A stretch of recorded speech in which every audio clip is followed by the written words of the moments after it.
everyone. Hello. So, I'm here to tell you how wonderful you are.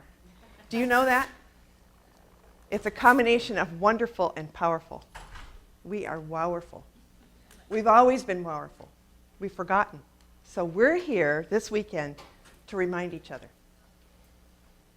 So I'm here to remind you how wowerful you are, how powerful you are in your own life and in your own well-being.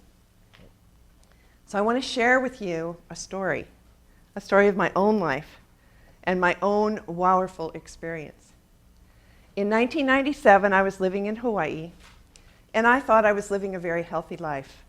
I lived out in the jungle. I had a huge organic garden where I shared all of my vegetables at the farmer's market. I was happy, and one day I found a lump in my breast. I was 43 at the time. I hadn't had any of the baseline mammograms or any of those things, and I freaked out. So I went to the doctor and I said, I found this lump in my breast. Of course, you know, they rushed me right in, do the mammogram, do the ultrasound. And the doctor said, well, that lump isn't anything to worry about. It's just a cyst. But what we found is in the other side, you have early but widespread breast cancer, and you need to have a mastectomy. Okay. I went into major shutdown. I didn't have a partner. I didn't have family. I didn't really have a really good support system. And I thought, oh my God, what am I going to do? So I went ahead and had the mastectomy. And I did take some time to set the stage for myself so that at least my experience would be less traumatic. But I had the surgery, and believe me, it was traumatic. I decided that I didn't want to do any follow-up treatment, and what I wanted to do was to go up into the mountains and do a 5-month retreat by myself, quiet. I needed to get deep down inside and heal this trauma that had just happened, not only to my body, but also to my psyche and to my soul. So I did that. I spent my days meditating, lying in the grass, looking up at the beautiful sky, looking out at the ocean, and really getting in touch with myself. And during that retreat, a woman was there from Germany who was a music therapist, and she said to me, would you like to have a session? And I said, yeah. So I had a session with her, and it was very powerful. But later that day in meditation, I received a very strong message, which was, you're going to use your voice in healing. And I thought, well, what does that mean? I'd always been a singer, but I didn't quite know what that meant. So when I was complete with the retreat, I went to the University of Hawaii and I enrolled in a classical voice program. Trust me, that was not a healing program. It was full of all kinds of competition and judging and lots of anxiety. But what it did for me was it taught me how to use my breath, how to be present in my body, and how to work with my voice so that I could protect my voice. Well, 2 years later, I went back to have a follow-up exam with the doctor, and they did another mammogram and ultrasound, and then they brought me some bad news. The doctor said, oh, remember that cyst that I said wasn't anything to worry about? Well, that still isn't anything to worry about, but behind it were 2 tumors that we didn't see 2 years ago. So now they've had 2 years to grow, and now we can really see them. So you need to have more surgery. And I said, no. I said, surgery is not my path this time. And of course, the doctor said, oh, yes, it is. You've already had cancer. This has to be cut out. And we went back and forth, back and forth. Finally, I said, you know, I want to just do a compromise. Give me 2 months. Let me try some things, and then I'll come back and have the surgery. But give me 2 months. Well, I realize now what a courageous thing that was to say. And I realized that it was my higher self that was speaking, because where I was, I don't think I could have said that. Even though when I heard those words, I did not go into fear. I never went into fear, because my higher self was already there protecting me. So I thought, okay, well, what am I going to do? I went home that night and I remembered, I'm going to use my voice in healing. So I had just met a man who was also a musician and was going to use his voice in healing, and we decided to team up. So I came to California, we bought a motorhome, we made it our healing center. We went out into the wilderness and we went into meditation. We protected ourselves, but we asked my body, what do you need to come back into balance? And then we listened.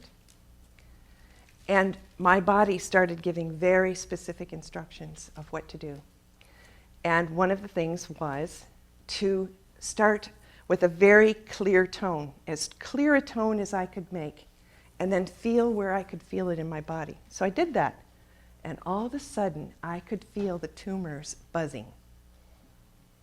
So I thought, So he joined in with his voice, which added more power to it, obviously, and then he just changed his voice just a little bit so it created that wobble sound. And when he did that, I could feel the tumors getting hot and really buzzing. So I thought, well, this is pretty cool. And then I went into this state of what I can only call is like samadhi, which is like where you go into this very elevated state of consciousness, but you're still very present. And I actually stayed there for about 3 days while he held the space for me. It was a beautiful place to be. Now I realize what was happening was my DNA was recalibrating. So we finished with what we were doing. 2 months went by, I went to have the surgery. He couldn't go with me because he had something to do with his daughter and I had to go back to Hawaii. But he composed some beautiful music for me and recorded it for me to use during the surgery.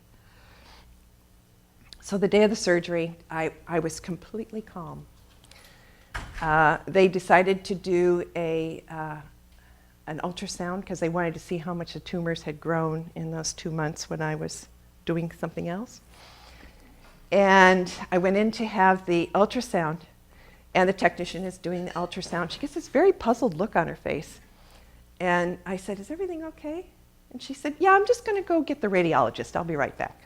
So the radiologist comes in, and he's measuring, and doing it. He gets the same look on his face. I said, what's going on? He said, well, I don't know how to tell you this, but the tumors are gone.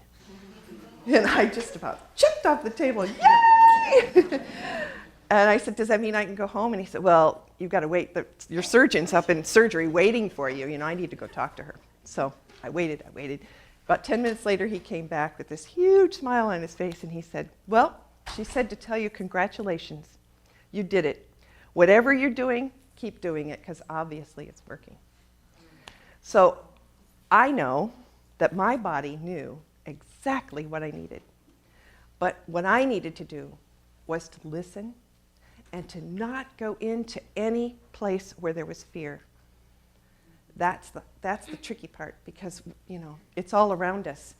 It's in the statistics, it's in the insurance companies, it's on the television, it's in our mass consciousness. I mean, when you hear the word cancer, there's a little that happens.